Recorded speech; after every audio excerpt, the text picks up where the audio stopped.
김윤 의원님 질의해 주시기 바랍니다. 예, 먼저 이재태 보건의료연구원장님 네. 좀 앞으로 나와 주시면 예, 거기 있습니까? 네, 거기 괜찮습니다. 그리고 보건복지부 정은영 보건산업정책국장님 같이 질의 드리겠습니다. 예. 네.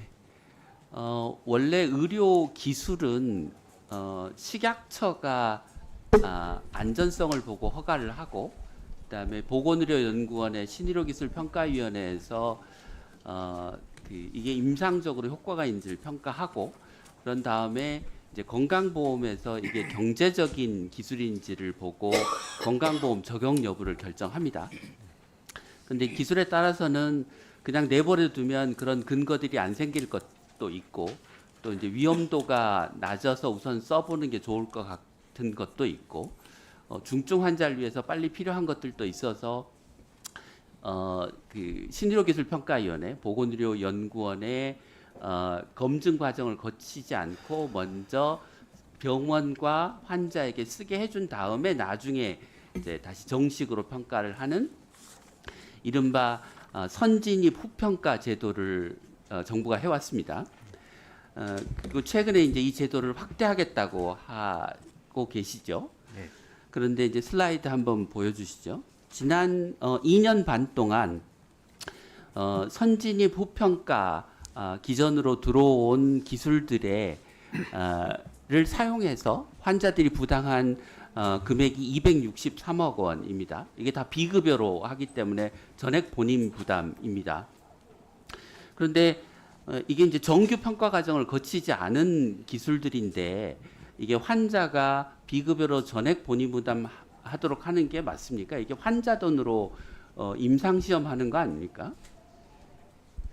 예, 혁신의료 기술은 대부분 비급여지만 일부분은 또 선택에 따라서 일부분은 급여에서 지원이 되는 것들도 있습니다. 네, 그렇지만 네. 대부분은 비급여인 네. 거 아닙니까? 네, 그렇습니다. 네. 그러니까 이게 근거를 만드는 과정을 생략한 채 들어왔는데 그게 전액 본인 부담을 환자에게 시키는 게 맞느냐라는 말씀을 드린 거고요. 네. 정은영 국장님, 예, 다음 슬라이드 보여주시죠.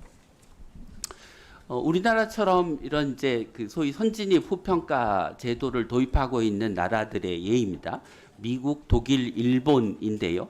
뭐 각각 제도의 이름은 다르지만 미국과 일본은 보험 적용을 하고 있고 독일의 경우에는 아예 환자 본인 부담금 자체가 없습니다.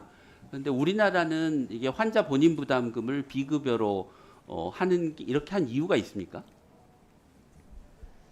지금 아마 신의료기술 평가가 아닌 혁신의료기술에 대한 네. 질문이신 것 같고요. 네. 혁신의료기술의 경우에는 이제 한정된 디지털이나 AI와 관련해서 그 선진입을 우선해서 신의료기술 평가 이전에 비급여로 저희가 고시를 하고 비급여를 그러니까 적용을 외국은 하고 있습니다. 비슷한 성격의 의료 기술에 대해서 네. 건강보험을 적용하고 있는데 네. 우리는 왜 비급여로 전액 본인 부담하느냐?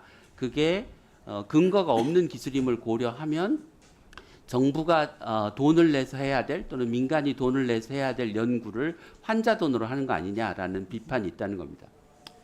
네, 사실 신의료기술 평가의 경우에도 신의료기술 평가에 들어가기 전까지는 그 부담에 대해서는 이제 기업 또는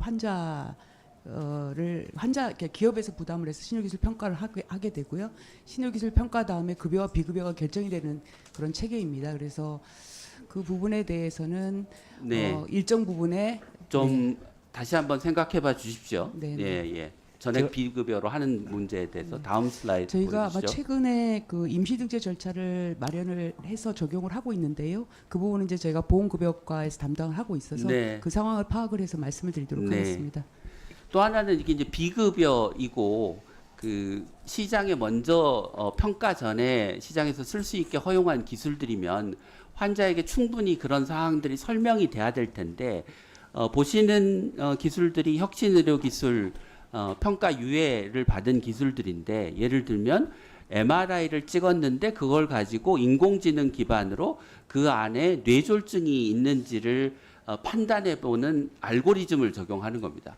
근데 이게 사진 찍을 때 환자한테 MRI 찍을 때 이런 기술을 비급여로 적용하고 이게 선진입 후평가 기술이다라는 설명이 이루어졌는지 의문입니다. 다음 슬라이드는 없을 거고요. 예. 끝으로 좀 지적하고 싶은 문제는 이게 부작용 보고가 제대로 이루어지는지 의문이라는 겁니다. 그러니까 업체가 보고하는데 그것으로 충분한 보고가 이루어질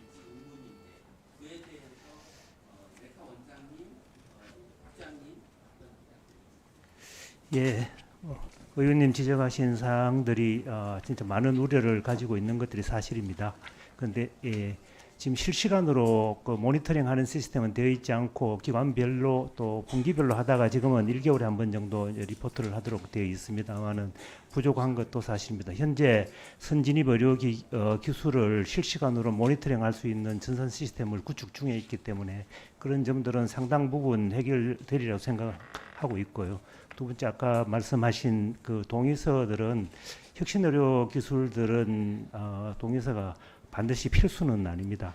이런 점들은 산업계 의견들이 참 많이 반영이 되었는데 안정성이 좀 확보가 되고 또 1등급, 2등급 정도의 낮은 위험도이기 때문에 그렇다고 지금 생각을 하고 있는데 여기에 대해서는 산업체 의견들을 받아들여서 의료산업 진흥을 위해서 또 환자들의 안정성 서로 밸런스를 맞는 정도에서 결정을 한 것이기 때문에 추후 좀 더 의료 기술도 발전을 하고 있기 때문에 여기에 대해서는 좀 더 검토가 필요할 것 같습니다.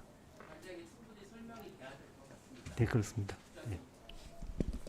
네, 혁신 의료 기술에 대해서는 이제 고시로 등재가 되고 임상에 대해서 내과에 보고하는 체계를 처음에는 이제 임상에 대한 거를 승인을 받고 그 한정된 의료기관에서 비급여를 실시하도록 그렇게 했고 지금 이 부분에 대해서 조금 저희가 개선을 해서 그 승인에 대해서는 완전히 의무화는 아니고 기업에서 결정할 수 있는 체계를 운영하고 있습니다. 그 말인즉슨 말씀을 드리는 거는 그 부작용이나 이런 그 사용하는 사례에 대해서 보고 체계는 저희가 운영을 하고 있습니다. 그래서 그 부분 한번 다시 설명을 드리도록 하겠습니다.